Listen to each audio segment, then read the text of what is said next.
نادي الزمالك في احتياج لعبد الواحد السيد، في احتياج للشناوي، بس الشناوي النهارده وجوده الحقيقه او تخليص الصفقه هو نجاح لنادي الزمالك ومفاجاه بعد تصريحات كتيره قوي للشناوي. نعرف برضو الموضوع بالتفصيل من وكيل اعمال الشناوي الكابتن تامر النحاس. مساء الخير يا كابتن تامر. كابتن سيف، ازيك يا حبيبي؟ الله اخبارك يكرمك. ايه؟ عامل ايه؟ وحشني. الله يكرمك وانت كمان يا جميل. الحمد لله.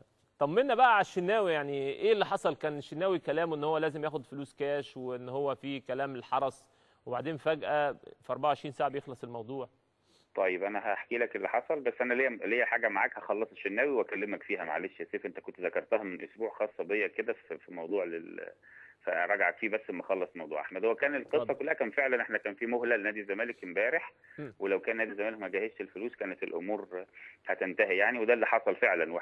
واحمد بلغني بكده وانا بلغت الناس، ولكن هي في مكالمه تليفون تمت بين الكابتن حسن شحاته واحمد الشناوي هي اللي قلبت الموضوع شويه.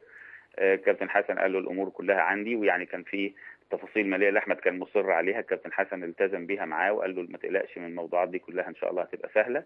وحصل اتصال تليفوني وسافر حد من عندي لان انا ما كنتش فاضي خالص، الاستاذ احمد سافر امبارح مع احمد مع اداري من نادي الزمالك، وكل الامور استقرت، واحمد خد 4 شيكات يتصرفوا خلال 10 ايام اولهم يوم الخميس، وان شاء الله يحصل التزام من نادي الزمالك والامور تمشي يعني، ويبقى احمد اضافه كويسه مع الكابتن عبد الواحد ويبقوا مفيدين لنادي الزمالك سواء في بطوله افريقيا او في الدوري ان شاء الله. طب الحمد لله. الموضوع الثاني بقى، اسمح لي، كنت انت من كام يوم كده كنت حد قال لي يعني، وبعدين شفتها على اليوتيوب كده، كنت حضرتك اتكلمت على موضوع للكابتن عادل القيعي وشويه مشاكل في مشانه، ودخل في الموضوع موضوع لتامر النحاس مع شريف عبد الفضيل وعقد وكده.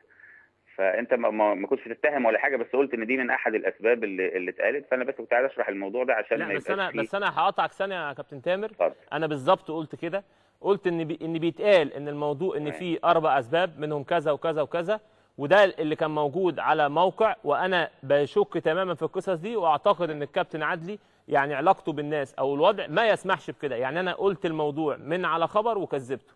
تمام انا خدت بالي، بس انا كنت عايز اوضح القصه بتاعت شريف. يعني الكابتن عادلي قادر يدافع عن نفسه، هو الراجل يعني فوق مستوى الشبهات، لكن انا بتكلم على القصه بتاعت شريف لان تتداول بشكل او باخر.